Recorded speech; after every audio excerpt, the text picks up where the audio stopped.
Dakila naming Diyos at mahabaging Ama sa langit, ang aming puso't kaluluwa, Panginoon, ay nagpapatira pa sa iyo at nagpapasalamat sa dakilang kaligtasan na kung sa logic ng tao ay sadyang napaka-imposible, Panginoon. Ngunit sinabi mo sa iyong salita, sa Diyos ay walang imposible. How is it that God bled and died for the redemption of sinners like us? It is because the incarnate Son of God, the second person of the Trinity, became man. At ito yung napakamahiwaga at napakayamang doktrina na aming pag-aaralan at pilit uunawain sa umagang ito, bagamat inaamin namin na hindi namin lubusang matatarok ang kabuuan nito. Ang dalangin namin, Panginoon, na sa pagpapatuloy po namin ng pag-aaral ng kapahayagan sa Nicaea, the Nicene Creed, Panginoon, ay buksan mo ang aming pangunawa at maintindihan namin na ang mga bawat salita at pangungusap na nilapat ng mga nag-formulate dito ay nakatindig sa lingwahe ng iyong salita. At ito ang pananampalataya na dapat naming panghawakan, ipaglaban at ipagpatuloy na ipamana sa mga susunod pang henerasyon ng mga mananampalataya. Kaya naman sa oras pong ito, dalangin namin, kayo po ay pumagitna sa aming Sunday School at makita namin na sa napakadakilang kaligtasan kay Kristo ay meron kaming pagkakaisa bilang isang iglesia. Sa inyo lamang po, Panginoon, ang lahat ng kapurihan at kaluwalhatian sa ngalan ng aming Panginoong Hesukristo. Amen. Makakaupo na po kayo, mga kapatid. At again, tayo po ay nagpapatuloy sa pag-aaral ng the Nicene Creed. In fact, last year, sinelebrate nito ang ika-1700th year of its formulation. Sa umagang ito, tayo naman po ay dadako sa pag-aaral doon sa articles and statements that confesses the humanity, the true and absolute humanity of our Lord Jesus Christ. At ito po ay nagsisimula doon sa mga clause na for us men and for our salvation. Kung makikita ninyo, mga kapatid, kung totoosin, ang iisang kredong ito na mas popular na nalalaman at nakakabisado ng mga modern day Christians ay dumaan talaga sa dalawang major formulation. Kaya technically speaking, ito ay tinatawag din na Niceno-Constantinopolitan Creed, no? Sapagkat in 325, doon yung unang council kung saan na-formulate yung first part nito sa Nicaea, which is in modern-day Iznik, Turkey. And then, after several decades, nagkaroon to ng updating o expansion in 381, doon na sa Constantinople, which is the modern-day Istanbul. Kung titingnan natin sa graph na ito, sa 325, nalaman natin last Lord's Day na ang heresy na kinalaban ng mga bishops ng Council of Nicaea ay yung Arianism, which is the denial of Christ's full deity o yung kanyang pagiging tunay at ganap na Diyos. Ngayon, sa Constantinople, yung council sa Constantinople noong 381, merong dalawang potensyal na heresy at isang major concern na inaddress yung council na ito na nagbigay ng updating and more comprehensive statements sa creed. Ito yung Apollinarianism and Docetism. Although hindi ito yung major concern niya, there are some hints bakit nagdagdag ng mga articulation, ng mga statements on the article regarding about the Son. Bakit? Ano ba yung Apollinarianism? It denies that Christ has a human mind and soul. Kumbaga, nung nagkatawang tao si Jesus, talagang katawan lang yung kanyang inassume as human. Pero sino yung nagpapagalaw doon? Sino yung nagbibigay buhay doon? Sinasabi ni Apollinaris, or at least suspetsya ng mga marami, na ang paniniwala ni Apollinaris ay yung Diyos anak pa rin ay nananatiling Diyos, parang pinapagalaw niya lang sa lupa yung katawang tao nung Hesukristo. Yung Docetism, parang kakambal pa rin niya, pero may pagkakaiba. Ang sinasabi naman ng Docetism, hindi talaga siya naging fully and truly human at all. Yung kumilos dito na Jesus Christ of Nazareth, Son of Mary and Son of Joseph, para lang siyang puppet or parang hologram. No? O para lang siyang phantom or apparition ng Diyos anak na nasa langit pa rin at nanatiling Diyos. Pero yung major concern dito, next week na nating pag-uusapan regarding sa Holy Spirit. Tingnan nyo lang mabuti, no? I know maliit yan, pero just look at the size of the statement compared from 325 at doon sa expanded at updated version niya noong 381. Talagang napakaraming mga pangungusap at salita yung dinagdag ng mga later bishops regarding dito sa Nicene Creed. Mas pinagtibay nila yung articulation that Jesus Christ is really God. Pero regarding Jesus Christ, ay mas marami rin silang dinagdag na salita sa pagpapatunay na si Hesukristo ay hindi lang mukhang tao, hindi lang katulad ng tao, kundi talagang pinagtibay nila yung mga statement sa updated creed na ito para masabi that the Son of God, the second person of the Trinity who is fully God, upon incarnation, He became truly and fully man. Kaya tingnan natin, no? Tingnan natin kung ano yung sinasabi ng article mula sa Nicene Creed regarding naman sa humanity, sa incarnation ng Panginoong Hesukristo.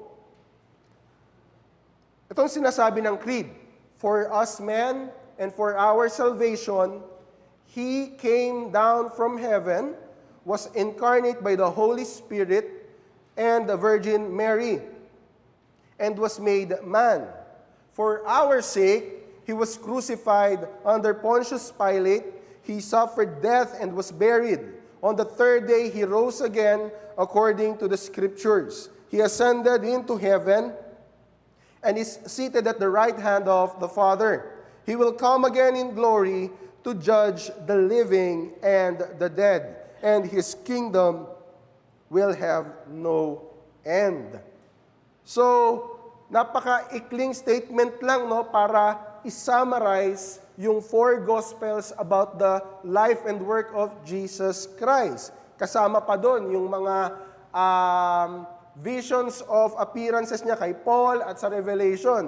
So, napakaliit lang, napakaikling statements lang, no, compared sa comprehensive details ng gospel. Bakit kaya sa lahat ng mga ginawa at nangyari sa buhay ni Kristo, ito yung mga bagay na nilagay ng mga framers ng Nicene Creed? Maganda yung sinasabi ng manunulat regarding dito, no? They say that these details about the life and work of Jesus Christ are the peaks of Christ's saving work. These are the monumental events, yung mga mahalaga at pangunahing pangyayari sa buhay at ministry ng Panginoong Hesus na nagko-contribute sa kwento, sa narrative ng ating kaligtasan. Of course, hindi natin dinideny at hindi dinideny ng mga framers that Jesus Christ did so many things in His earthly life. Pero katulad ng sinasabi ng latter part ng Gospel of John, sinasabi niya na kung lahat ng bagay na ginawa ni Jesus ay susulat, ay hindi magkakasya sa mundong ito. Pero bakit sinulat yung Gospel of John? That we may believe that Jesus is the Son of God, the Christ, and that by believing we might have eternal life. In a sense, ganun na rin yung sinasabi na philosophy ng mga nag-frame ng creeds. Hindi dinideny ng mga framers that Jesus turned water into wine, that He walked on water, that He healed, that He exorcised demons.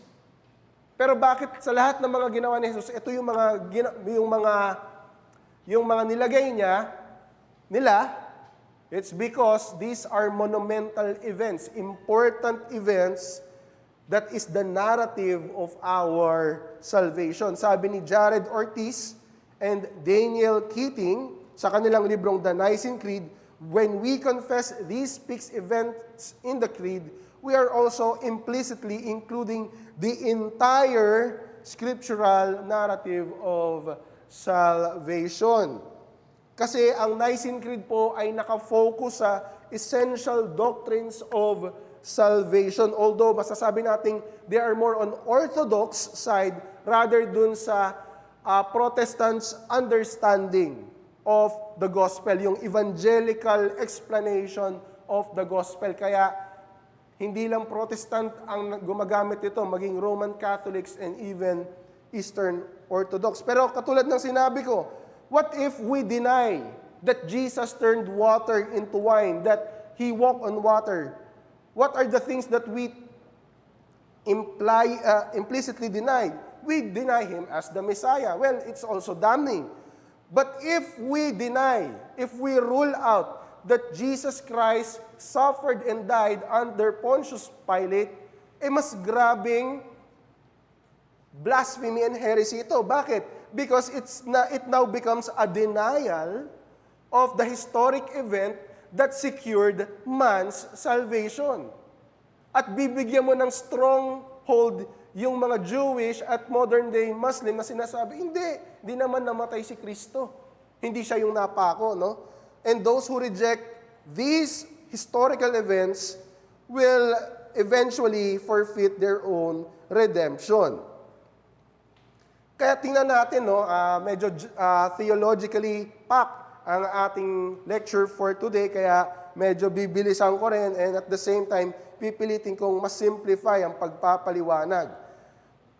Napakaikli lang nung first clause, no, nung first line. Ang sabi, for us men and for our salvation. Pero napakagandang summary ito ng kung bakit bumaba ang Panginoong Hesukristo. Dito, madadissect natin yung first line, through the elements of salvation, ano yung creedal confession nito, at ano yung ine-explain niya. Una, yung for us men na kino-confess sa creed, it talks about the recipients of the Son's salvific work. At sino yon? Tayong mga tao. The primary recipients of Christ's saving work are the sinful, fallen humanity. Alalahanin natin na sa realm of creation, hindi tao ang unang nagkasala. Angel, by the name of Lucifer, who became Satan. But Jesus did not assume the form of angel, not even the form of demons, but He took the form of humanity.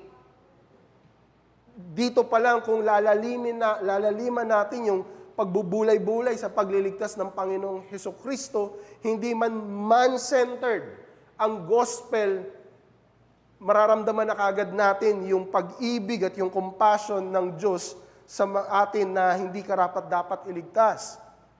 Ang pangalawang clause is for our salvation. Ito yung purpose. Bakit naparito ang Panginoong Hesukristo? He assumed humanity to take our place on the cross, to be our sin-bearing sacrificial lamb, to deliver us from Satan, sin, the world, and ultimately from the wrath of God. And this is what makes salvation even glorious. Pauna ko nang napaliwanag. In what manner did God made salvation possible? It is through the miraculous way of incarnation. Unlike theophanies, alam niyo ba yung theophanies sa Old Testament? Yung appearance ng banal na Diyos in the form of burning bush, pillar of fire, pillar of clouds. They are glorious. They really behold the invisible God, but they are limited in form and in time. But the incarnation is different. Bakit? Because in the incarnation, it would add to the second person of the Trinity a new and permanent nature that He will forever bear, a human nature. It proves our being imago Dei, na tayo ay mga image bearer of God, and because our Creator, God the Son, joins us in full solidarity by taking our form. Through the incarnation, God proves, pinapatunayan ng Trinidad na Diyos ng ating union sa kanila, sa nag-iisang Diyos. It is true, it is divine, and it is intimate. Hindi lang siya cliche or analogous or superficial. Pag binasa natin yung Gospel of John, especially yung John 14, 15, 16, tapos we end up in 17, ang ultimate prayer ni Christ is that we may be absorbed in the loving unity between the Father and the Son through the Holy Spirit. Napakaganda. Ibig sabihin, ang pinaka-purpose bakit naparito ang Panginoon ay sa pag-ibig ng Diyos sa mga makasalanang tao. Kaya let's try to understand the incarnation of the Lord Jesus Christ. Yung salitang incarnation, literally in Latin, it only means in flesh. Nagpahayag sa laman. Pero kung mas gusto nating maging tama ang pagkaunawa, it is the act where the eternal Son of God, the second person of the Trinity, without ceasing to be what He is. Ano siya bago siya naging tao? Very God. Took into union with Himself what He before that act did not possess. Ano yon? Ay, human nature. Ito yung definition mula sa Evangelical Dictionary of Theology. At ito ay sinususugan ng mga catechism and ng mga confession. Sabi sa Westminster Shorter Catechism, question 21, and so He, Christ, was and continues to be God and man in two distinct natures and one person forever. So forever nang magkakaroon ng human nature ang Panginoong Hesukristo. Pero kung tayo tatanungin, lalong-lalo na ng mga skeptics sa ating Orthodox teaching, tayong mga Trinitarian. Sige nga, i-elaborate mo nga. Sa paanong paraan, pinapaliwanag ng Biblia ang pagkakatawaang tao ni Kristo. Sino ba talagang magulang niya? Si Joseph, ang Diyos Ama, ang Espiritu Santo. Di ba? Kasi ang Biblia, kapag binasa natin plainly, marami siyang interchangeable words. Pero kung totoosin, consistent ang Biblia. So ano yung, alam natin that in the incarnation of the Son, the Father sent. But what is really the particular role of the Holy Spirit and Mary? Dito tayo kailangan mag-ingat kasi dito nag-slide yung Roman Catholics in their Mariology. But ano yung ibig sabihin ng Biblia when it says that the Son of God was conceived by the Holy Spirit? Napakaganda niya. Nagbibigay kaliwanagan siya sa atin. It means that Christ being the second Adam and the spotless Lamb mean that He must be perfect and free from sins, guilt, and corruption. Dito papasok yung napakahalagang gawa pala ng Espiritu Santo na usually underappreciated, hindi natin masyadong napag-aaralan, but it must be given significance. Tatlong bagay na maaari nating makita na primary role ng Holy Spirit, bakit nagkaroon ng sinless man in the person of Jesus Christ. Number one, the sanctifying power of the Holy Spirit. The Holy Spirit miraculously sanctified and preserved the human substance taken from Mary's womb. While the human substance that is necessary, yung human material or yung sabihin na natin yung human cell na kailangan para naman physically maging possible ang incarnation ni Christ, supernaturally, it is the Holy Spirit who preserved that substance from the transmission of original sin and moral corruption. Ang problema, naging extreme dito yung Roman Catholic. Ano yung sinasabi nila? Pati si Mary, kung kinakailangan na ang God the Son ay sinless, dapat yung God-bearer, yung Theotokos, si Mary, dapat siya rin free from sin na. Pero ito, kung itatama lang natin yung Orthodox understanding, only the substance that give birth to the human Jesus was sanctified by the Holy Spirit. That is why kaya nga naging virgin birth siya. Pangalawa, it is a supernatural conception. The Holy Spirit is the efficient cause of Christ's conception. It's not by natural generation of Joseph and Mary naturally coupling together to make a natural man, Jesus. Kasi kapag nangyari yon, original sin will be inherited by Christ. But it doesn't mean that the Spirit has put a divine seed. Sorry for the word, pero parang, kumbaga hindi ibig sabihin na sumiping yung Holy Spirit kay Mary at nagpunla sa kanya. Hindi po. Rather, the virgin birth was a supernatural, life-giving power of the Holy Spirit to form in Christ's, the human substance of Christ in Mary's womb. Kaya next week, titingnan natin yung detail ng life-giving power ng Holy Spirit.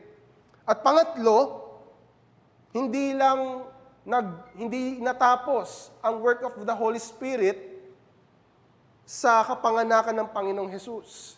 Marami siguro ang nag-aakala sa atin na kaya naglakad sa tubig si Kristo, nagpagaling siya at nagpalayas ng mga demonyo dahil siya ay Diyos. May kapangyarihan siya dahil siya ay Diyos.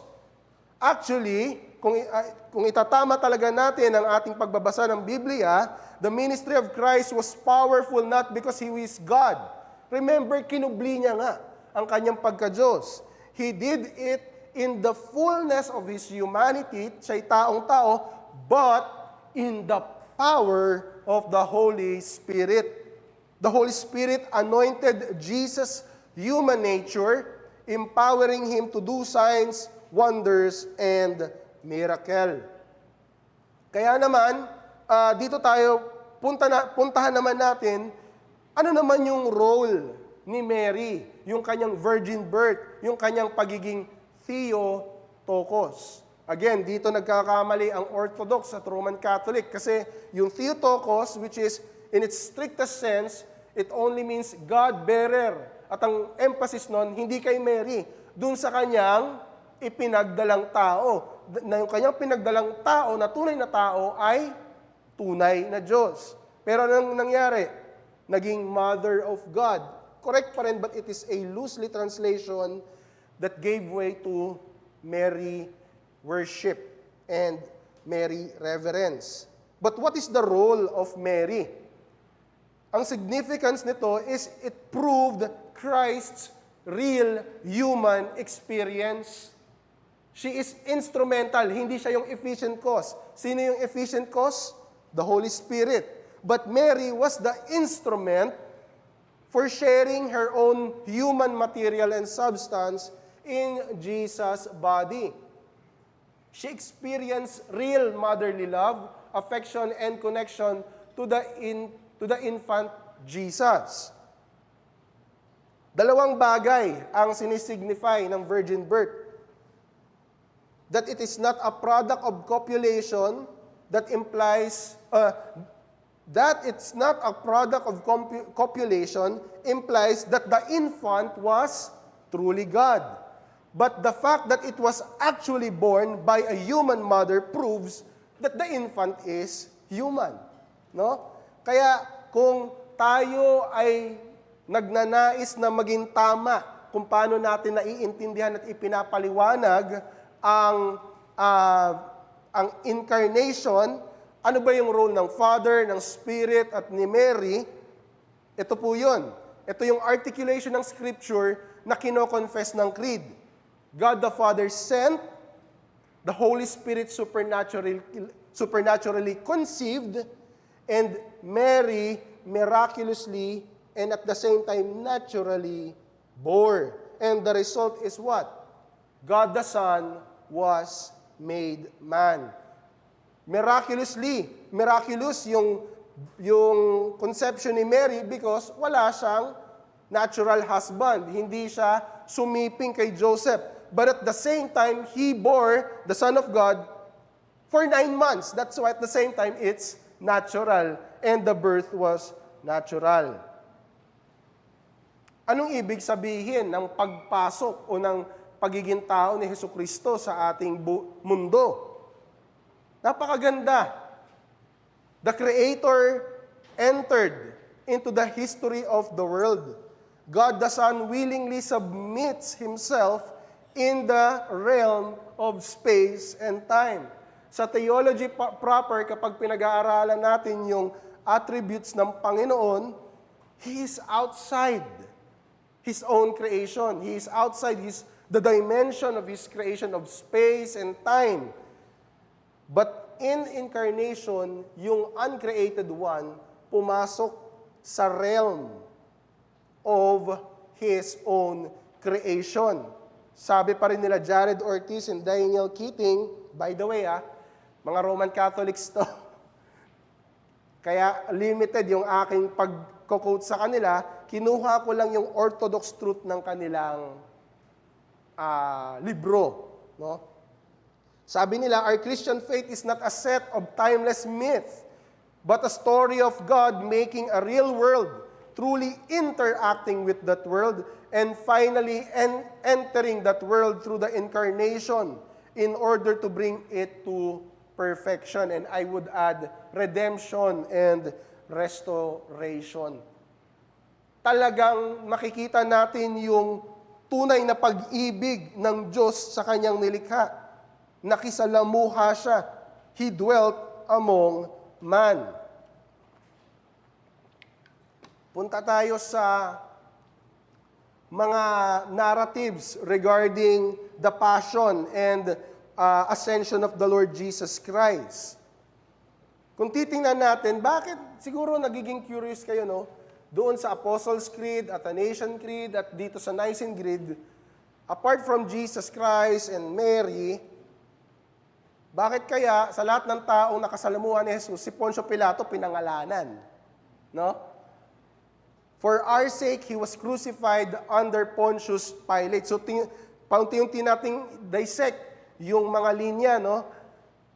Sapagkat sa context ng early Christian world, ito ay nagsisilbi bilang timestamp or a legal marker regarding a real historic event. It is a strong legal evidence of Christ's death, and it makes His death verifiable. Bakit?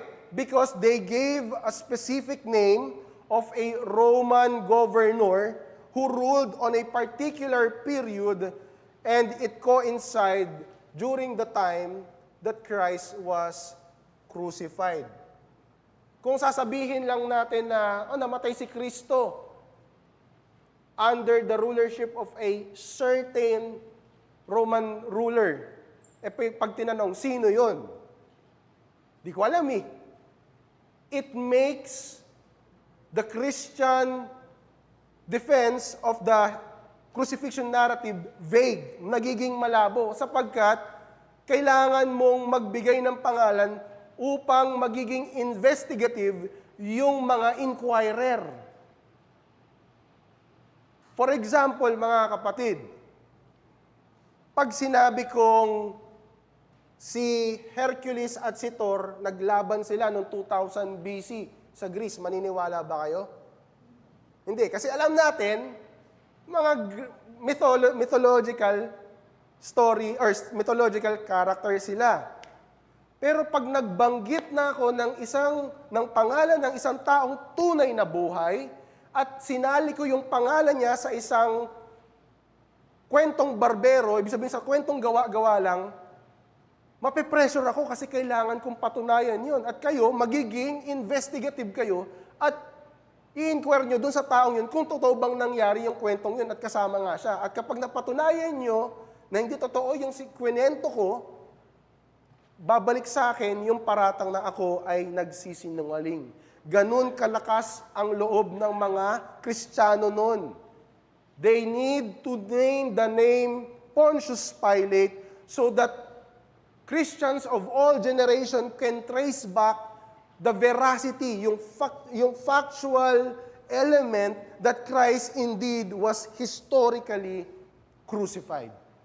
Under, hindi lang sa kung kaninong Roman governor, kundi under the reign of certain man that is named Pontius Pilate. The church confesses that Christ's crucifixion was for our sake, that it is a substitutionary sacrificial death for sinners. Even if Christ died, but if his death was by some random accident or by way of personal violence, hindi pa rin ito fulfillment ng Scripture. That is why, sa lahat ng mga nangyaring kaganapan sa buhay ni Kristo, napakasimple pero napaka-importante nito. For our sake, He did not die by a car accident, but He died by being crucified under Pontius Pilate. At sa napakasimpleng linyang ito, sinasabi na ng buong iglesia that the death of Christ is a fulfillment of all the Old Testament prophecy, especially in Isaiah 53. Ano yung description ng particular death of the Messiah? He was numbered with the transgressor. Ganun po kahalaga yung simpleng linyang ito na pinapangalanan si Poncio Pilato. Pangalawa, he suffered death and was buried. On the third day, he rose again according to Scripture. Alam nyo ba na mula sa Biblia hanggang sa mga oras na ito, para lang i-deny ang messianic office ni Christ, ang aatakihin nila, ang papasinungalingan nila ay yung kanyang kamatayan. Sapagkat kung hindi siya namatay, hindi siya nag-resurrect. Kaya ito yung nilagay na napakahalagang linya sa confession. The church unanimously refutes Jewish skepticism of Christ escaping death from the cross and therefore He did not resurrect. Basahin na lamang ninyo yung Matthew 28, verse 11 to 15 na kung saan nanuhol yung mga Jewish priests para yung mga sundalong nagbantay sa tomb magkalat ng kasinungalingan na hindi talaga nabuhay si Kristo, kinuha lang ng mga disipulo yung kanyang bangkay. But the church confessed Christ's death and resurrection is the fulfillment of all the Old Testament prophecies. Kaya sinabi nila, according to Scripture. But what about the clause or the line, He ascended into heaven and is seated at the right hand of the Father? Alam niyo, yung Nicene Creed, para siyang short course on dogmatics, yung mga major theology. Dito, kino-confess ng iglesia na yung kanyang Panginoon ay hindi na natiling patay. The church is confessing that Christ is now an exalted Lord. That He is now ruling over all God's creation in heaven and on earth, both in physical and in the spiritual realm. At yung kaniyang, yung biblical line that his exaltation in being seated at the Father's right hand, ano yung bine-verify nito? Yung pinag-aralan natin last week, that he has equal kingship, equal divinity, and equal glory with God the Father. Sa Kanya binigay ang pamamahala sa buong nilikha. And the line, He will come again in glory to judge the living and the dead, and His kingdom will have no end. Ang ibig sabihin nito, church, ay ganito. Tayong iglesia, tayong local church, nakabahagi ng universal church, ng nag-iisang iglesia ng Panginoong Hesus, we are now preaching repentance to all creature in the authority of Jesus' name. He is now proclaimed as the eschatological Lord, ruler, and judge. That the Son of God will render inescapable judgment. No? Hindi natin matatakasan ang paghahatol ng Panginoong Hesukristo sa kanyang pagbabalik at siya ay maghahatol doon sa mga makasalanan na binabaluktot ang hustisya dito sa mundo. Kung dito sa mundo ay nakakatakas ka sa iyong mga kasalanan, sa mga kaparusahan nito, darating ang pagbabalik ng Panginoong Hesus, siya ay maghahatol at walang pagliligtas dito. Ano yung implication ng confession na ito sa atin? Nagbibigay ito ng pag-asa sa atin. Because Christ's present spiritual reign, siya ay naghahari na ngayon. Tama ba? Naniniwala ba tayo doon? Tayo ay naghahari, si Kristo ay naghahari, pero in a spiritual realm. But it will be fulfilled. It will be consummated physically and gloriously in the new heaven and new earth. Kaya naman, ina-admonish tayo ng confession na ito, of course, ng Biblia, ultimately, that all believers must walk in a worthy manner of life, holy and blameless before God. If we confess that He will come again to judge the living and the dead, at ang kanyang paghahari ay walang hangganan, wala sigurong dapat maging pabanjing-banjing sa buhay spiritual, sa buhay Kristiyano, na sa kanyang pagbabalik, madatna niya tayong hindi handa at nagsuswimming o nagpapakasasa sa buhay kasalanan.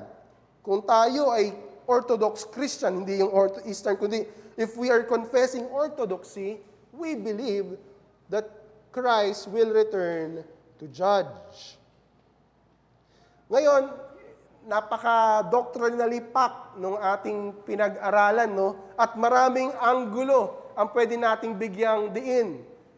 Pero magfo-focus lang tayo doon sa pinaka-major emphasis nito at yung implication ng pagiging tao, pagiging tunay at ganap na tao ng Panginoong Hesukristo. Si Gregory of Nazianzus, I believe he was an earlier theologian than Athanasius, if I am not mistaken. Siya yung isa sa mga naunang nag-champion at nag-defend hindi lang ng full divinity ni Christ, but more so His full humanity. At isa sa mga famous quotes niya ay ito, "For that which is not taken up, no, or assumed, is not healed. That which is united to God, that will be healed, or that will be saved." Anong ibig sabihin nito? Well, ito lang yung pagkakaunawa niya base sa Biblia. Nasabi niya ito base sa mga katotohanan ng Biblia. Ano yung implication ng pagiging tao ni Jesus?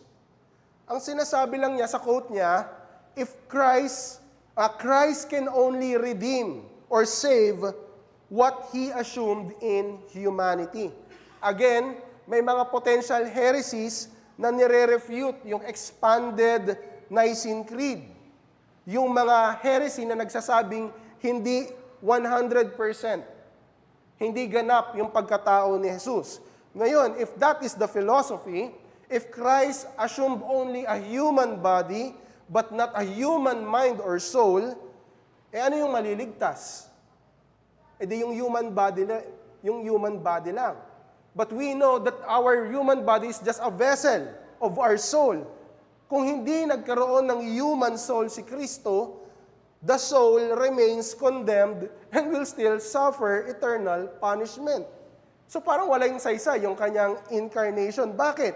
Kasi during the fall, ano yung nahulog sa kasalanan? The totality of human faculty. Body, mind, and soul. Kaya nga tayo ay naniniwala sa doktrina ng total depravity. That is why it necessitates, kinakailangan na ang incarnation ng Panginoong Jesus ay maging full and absolute. Taking up a human body, a human mind, but much more important, a human soul. Bakit? Dahil it is only through Christ, through humanity, true and full humanity, can He redeemed the fullness of human faculty.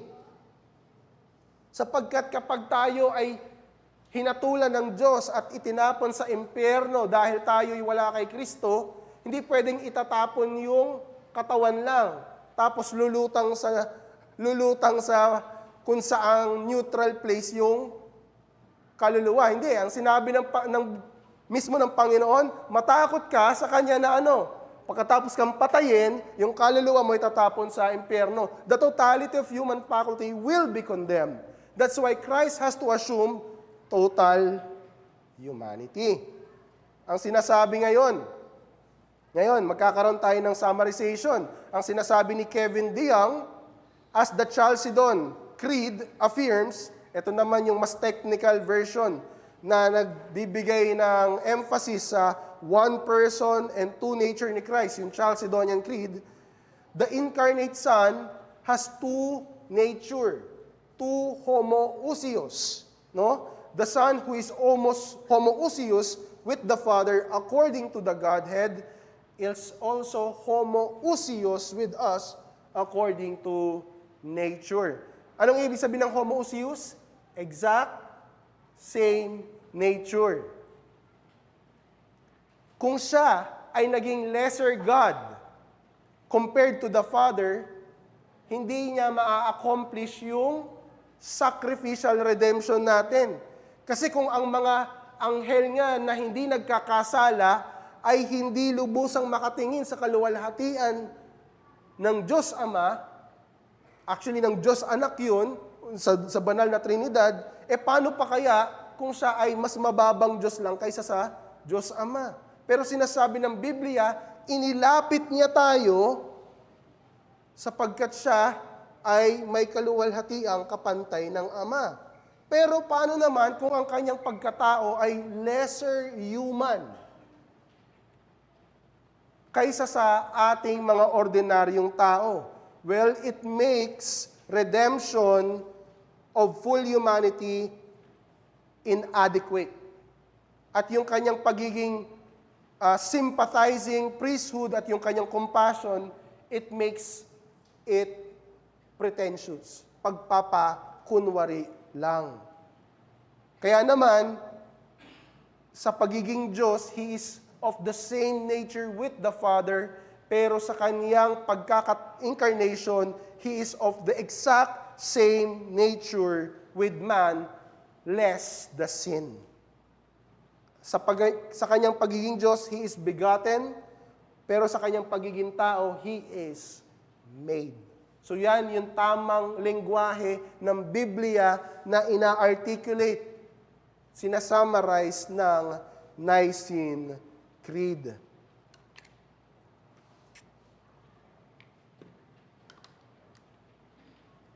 Kaya naman, doon sa updated and expanded version of the Nicene Creed,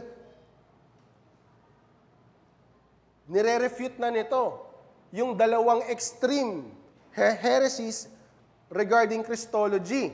Ang Arianism, para maprotektahan yung monotheism, yung godness of the Father, ang nire-reject niya yung full divinity ni Christ.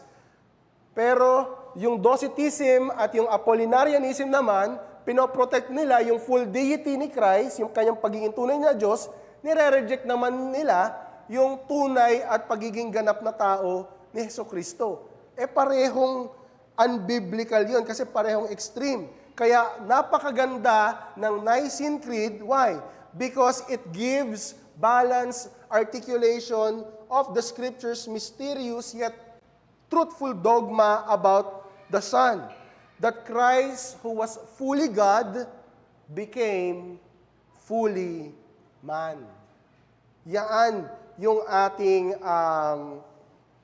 matututunan sa Nicene Creed. Kaya pumunta tayo sa mga implications nito at applications. Marami pero magbibigay lang ako ng 3. Una, ang pagkakatawang tao o ang pagiging ganap na tao ni Jesus, it reveals the nature of restored humanity. Dahil siya ay nabuhay ng walang kasalanan at siya ay 100% naging obedient sa Diyos Ama, kahit pa siya ay nakaranas ng mga temptasyon, ng pagsubok at ng suffering, ang pinapakita niya ngayon ay yung buhay ng isang tao na dapat ay yun yung pinapamuhay natin kung hindi tayo nahulog sa kasalanan. Yun dapat yung pamumuhay ni Adan at ni Eva kung hindi nila sinaway ang Diyos. Kaya bilang application, bilang mga Kristiyano na tinubos na ni Kristo, ang ating ng mga pangunahing layunin is now to be conformed in the righteousness and holiness of Jesus Christ. Because He is able to be sinless before God. The Holy Spirit is now enabling us to grow in obedience and holiness. We will skip this part. Pangalawa, yung gospel veracity. Dahil pinoprotektahan ng Nicene Creed na ang pagkapako ni Hesukristo ay hindi lang myth or haka-haka, because it is factual historical events, the doctrine it implies, the redemption, the salvation it brings is also truthful. Kung yung historical event na prophesied hundreds of years ago ay factually nangyari, that it implies na yung doktrinang nakapaloob doon na ito'y nagliligtas, ito rin ay totoo. Kaya bilang aplikasyon, the church is tasked to defend the person and the saving work of Christ against false religion. At ito na nga yung sinabi ko, no? Mula sa ancient Jews hanggang sa mga modern Muslim ngayon, dinideny nila yung crucifixion ni Christ, therefore, there is no resurrection. Magkaroon tayo ng Berean attitude of daily searching the Scripture whether those things really happened or not. Lastly, let us grow in worshiping God because of His love displayed. Yung pagiging tunay na Diyos at pagiging tunay na tao ng Panginoong Jesus, it gave Him or it made Him a qualified substitutionary sacrifice, an effective mediator to God, and a sympathetic high priest. Lahat ng ito ay nagpapakita na tunay ang pag-ibig ng Diyos at yung kanyang layunin para tubusin ang makasalanan. Sa ating iglesia at sa mga individual na Kristiyano, ang application na ito, ito'y nagsisilbing kaaliwan sa mga nag-i-struggle sa kasalanan, sa persecution, at ito ay nagsisilbi ring imperative sa iglesia para tayo ay mag-evangelize, para po tayo ay mangaral ng ebanghelyo. Kailangan nating ipangaral na ang Diyos ay naparito bilang compassionate Savior, offering forgiveness, but He will also return as a King who will judge the world. Bakit? Ito ay nakabase sa mga historical factual event from the manger to the empty tomb. Yan po ang ating kapahayagan ng pananampalataya sa pagiging tunay na Diyos at tunay na tao ng ating Panginoong Hesukristo. Ang sabi ng Hebrews chapter 2 verse 14 to 17, since therefore the children share in the flesh and blood, he himself likewise partook of the same, therefore he had to be made like his brothers in every respect. Ibig sabihin, talagang naging tao ang Panginoong Hesukristo, so that he might become a merciful and faithful high priest in the service of God to make propitiation for the sins of the people. Meron po ba tayong katanungan sa ating Sunday School for this morning?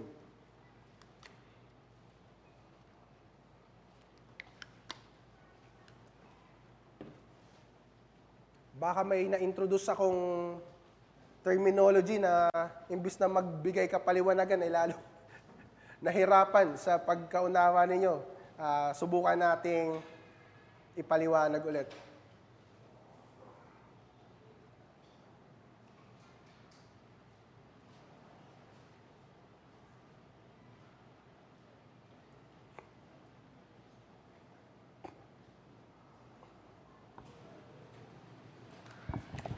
Thank you, Brother Andrew, sa lesson. Napaka-halaga at saka napakalinaw din. Pero may isa lang na tanong. Sa term na homo-ouisius, during term, yung nabubuhay pa ang Panginoon, nung nasa lupa pa siya, yung aware ba siya na siya ay Diyos nung pinanganak siya, o kagaya rin natin siya na na-develop yung knowledge niya sa Panginoon while reading yung the law of the Lord? Tapos siguro yung application kung maabot ba natin. Although hindi natin maabot perfectly. So yun na lang. Siguro may follow-up na lang.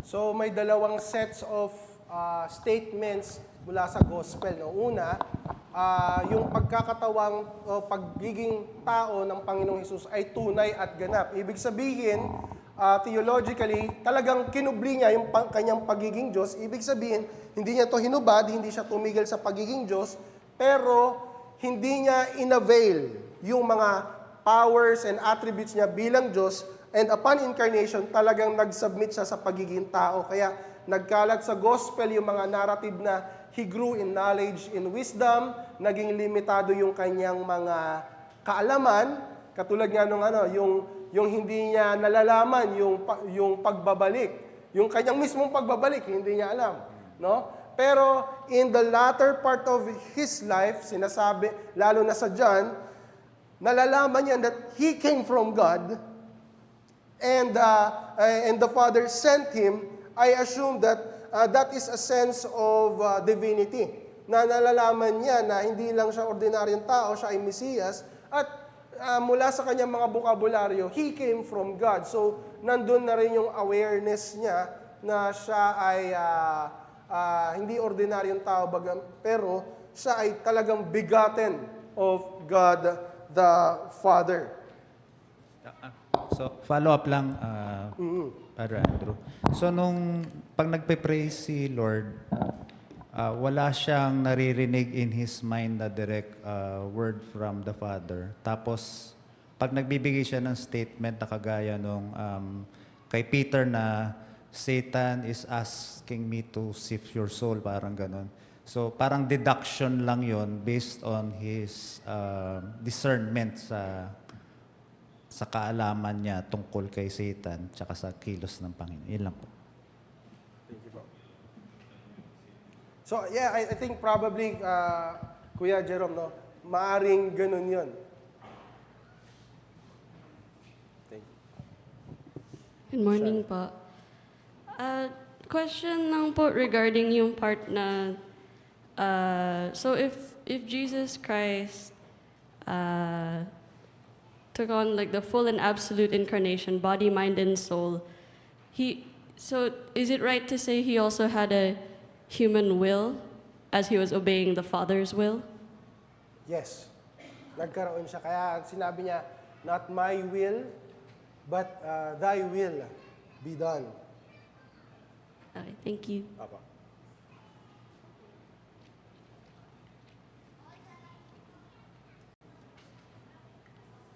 Kuya Mars,